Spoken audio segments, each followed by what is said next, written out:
लाल button को दबा के चैनल को सब्सक्राइब जरूर करें और साथ में बेल आइकन को दबाना ना भूलें। अखन अहाँ सब सुनि रहल छी सजनी म्यूजिक के शानदार प्रस्तुति mix by MR recording studio Agropatti चौक।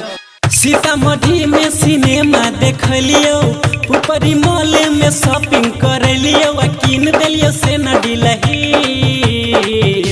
तब किया छोरी गे बोले न छोरी गे तोरा लेके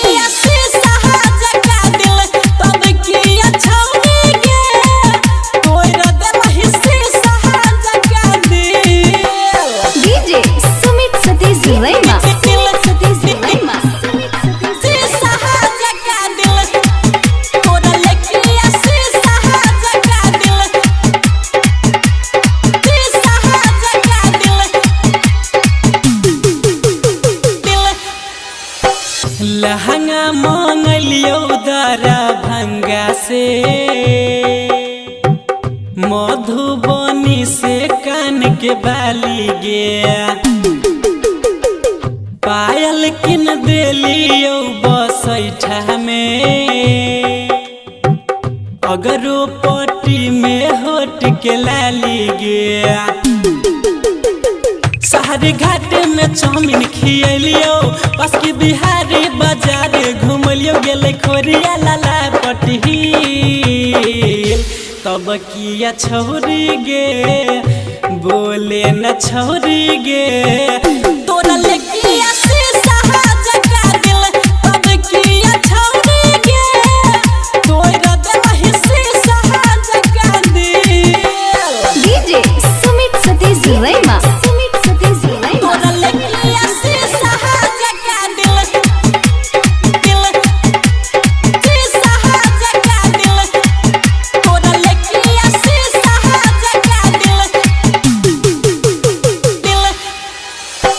छोरी गे कॉलेज के पिछाड़ी में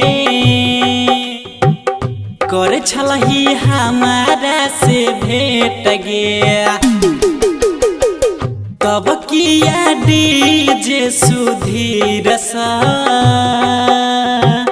कहै छे टाका अपन सेट गया।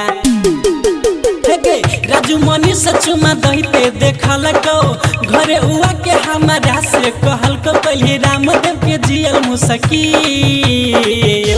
तब किया छोरी गे बोले ना तू छोरी गे तोरा लेके तब किया छोरी गे तोरा देवा